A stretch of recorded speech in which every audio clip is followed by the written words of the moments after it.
कोलकाता में RG Kar medical college और अस्पताल में 31 साल की ट्रेनी डॉक्टर के साथ रेप और हत्या के मामले में अब चौंकाने वाला मोड़ सामने आया है।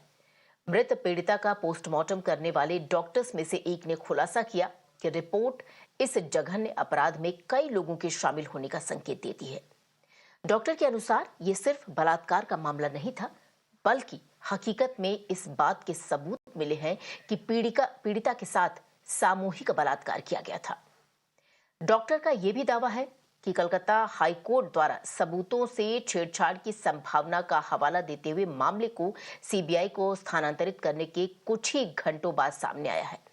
हाई कोर्ट ने राज्य की कार्रवाई से स्पष्ट रूप से अप्रसन्न होकर डॉक्टर को छुट्टी पर जाने का आदेश दिया।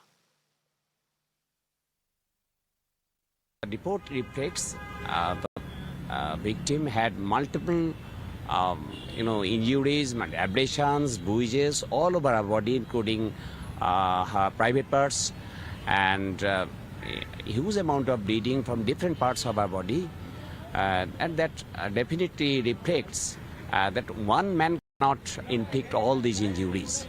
And the samples they collected, the forensic experts collected, it includes more than 150 grams, to be more specific, 151 grams of white, thick, viscid fluid from her inside her vagina, and that seems to be semen, and that huge amount of semen can be ejaculated by multiple men only.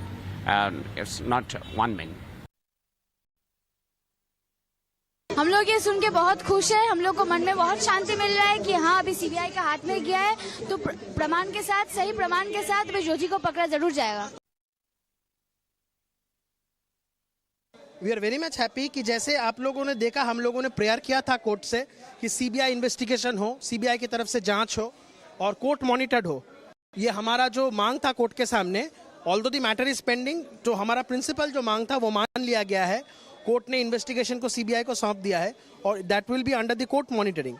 सबसे important बात है, ये order pass करने में court जो चीज़ consider किया है यह है कि role of the state authorities, कि तकरीबन 5-6 दिन बीत गए लेकिन कोई इन्वेस्टिगेशन का कोई ये लोग अपने तरफ से कोई ऐसा प्रोग्रेस नहीं दिखा पाया।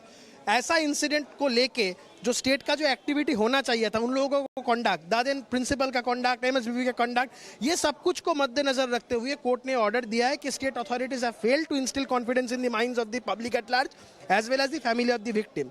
तो to instil confidence in the minds of the public at large as well as the family of the victim, investigation has been handed over to the CBI.